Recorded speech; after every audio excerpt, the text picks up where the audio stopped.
Alors, bonjour à toutes et à tous.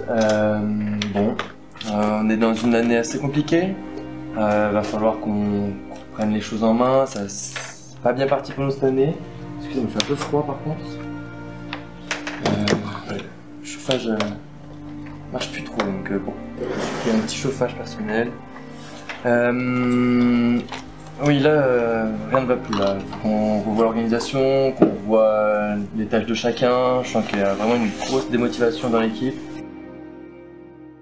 Je m'appelle Rudy, je suis installateur en climatisation pour la société de climage. On va dans un premier temps à faire du chaud et aussi du froid pour les bureaux ainsi que du particulier aussi. Il faut faire un BTS en génie climatique. Et après, il faut passer des habilitations pour les fluides et tout ce qui concerne la couche d'ozone et tout ça.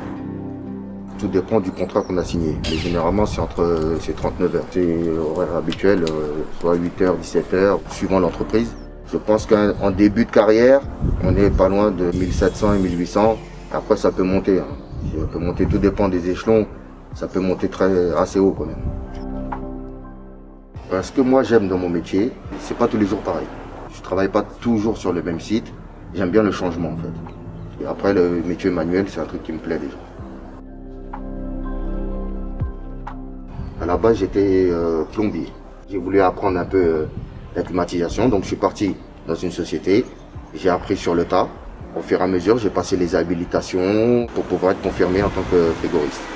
Pour ma part, une évolution dans l'entreprise, et après, tout dépend de son ambition en fait. Il faut déjà avoir envie. Et comme mon père m'a toujours dit, dans tout travail qu'on fait, il faut chercher le point intéressant dedans. Parce que j'ai beau aimer l'ensemble du boulot, il y a forcément des points que je n'aime pas faire. Mais on est obligé de passer par là pour arriver à faire ce qu'on a envie de faire. Les trucs les plus contraignants, c'est quand vous avez des percements à faire. Par exemple sur un échafaudage, à une certaine hauteur, il y en a qui aiment, il y en a qui n'aiment pas. Pour certaines situations, il faut beaucoup de patience. Pour ce qui concerne les risques du métier, je pense que dans tout métier, il y a un risque. Celui-ci, c'est comme dans tout métier, il y a des consignes de sécurité à respecter.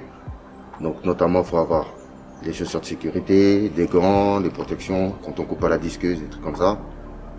Et il faut être quand même assez vigilant et pas faire n'importe quoi. Quand vous faites des recherches de fuite et que vous ne trouvez pas la fuite tout de suite, on a une conscience professionnelle qui fait que on ne laisse pas le travail comme ça. On essaie de trouver une solution pour pas mettre le client dans une situation difficile, pour trouver un bon compromis. Pour moi, tous les jours, c'est un challenge. Tous les jours, c'est un défi. Quand c'est un métier qui me plaît, je regrette pas. Bon, c'est sympa, notre projet a bien marché. Il faudrait juste qu'on essaie de trouver de nouveaux partenaires, soit de se développer un peu plus, quoi. Et un projet avec des partenaires. Est-ce qu'on a des idées pour le justement, ils ont l'air assez d'accord, ils sont en train de faire avec les partenaires. D'accord, et donc, c'est un rendez-vous, il n'y a aucun problème là-dessus. La semaine prochaine, donc on est très C'est ça, lundi, c'est carré, lundi, c'est avec les athlètes du coup. Hier, c'est pas je sais pas, il n'y aura aucun problème là-dessus. un petit moment, c'est sûr à 100%, puis c'est la fin.